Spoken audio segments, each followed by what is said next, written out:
What's up guys, Brian here. We're back with another episode of Old School Bike Reviews. In this episode, I'm going to review probably the most ridiculous downhill bike I have ever owned. It was my first downhill bike.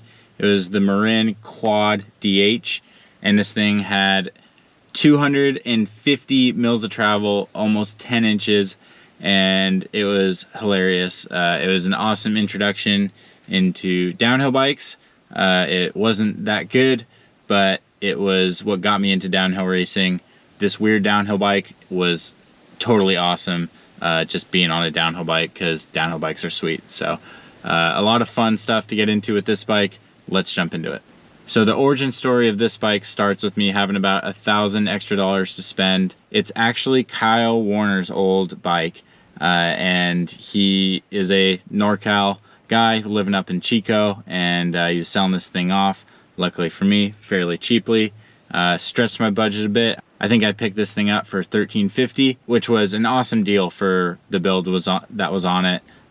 He had like an Envy stem and Centaur Rux fork, DHX RC2, I'm pretty sure, X9 drivetrain, and I forget what brakes it had on it.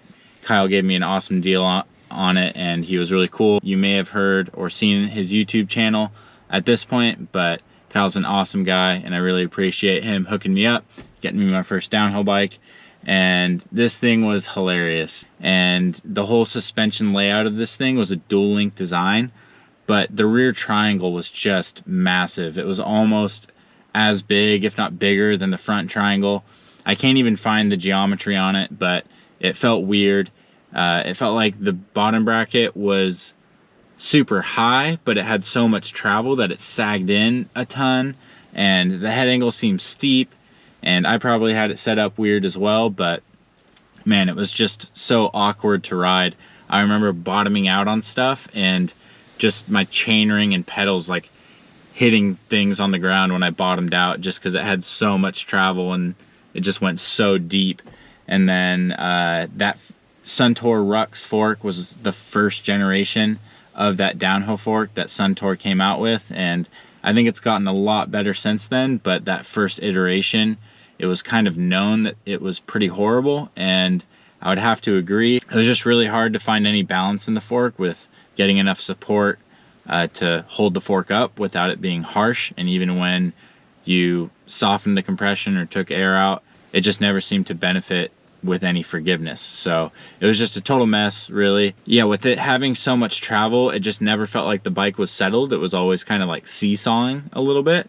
But regardless, I did go race on it. It was super fun, and even though it was a bit funky, like just the feeling of a downhill bike is something I had never really felt before. I had ridden weird freeride bikes in the past.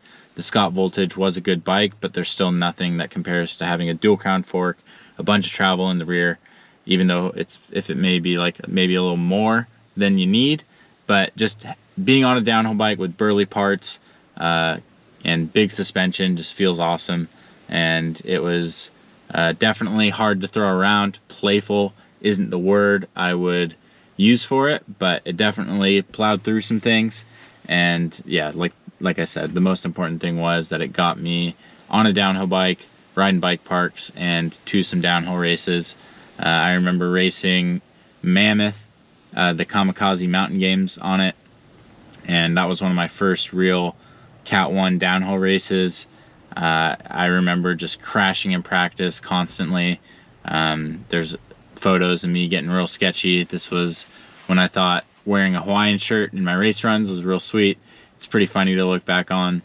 Still kind of is sweet, but yeah, definitely funny. I had no legit riding kit to speak of, so Hawaiian shirt it was, and yeah, it was a good time getting wild on that bike. I don't think it lasted very long, because I was able to sell it and upgrade to my next downhill bike, which I'm really excited to talk about, because that one was a special one for me as well. But it just carried me through an important time of me getting into downhill racing, and this is one of the most bizarre bikes I've owned, and definitely a unique bike in that whole era. You didn't really see a lot of them because I don't think they sold a lot of them, but I had one, so it was kind of just a funny bike overall. If anyone is able to find the geometry chart for this bike, put it in the comments because I'm curious. It definitely felt weird, and if any of you had this bike, leave a comment because I'm curious, and there's probably not too many of you out there. But that was Marin's foray into downhill bikes, and I think one of the last bikes in their era of having that quad link design. But yeah, definitely a funky looking bike. It was really ugly, but it went down the hill. I also remember running a 2.7 DHF 26-inch front tire.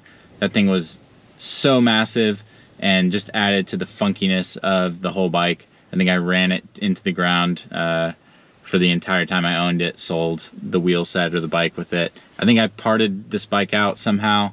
I sold the frame and the fork, and I think I moved the rest of the parts to my next downhill bike, which I'll be talking about in the next video.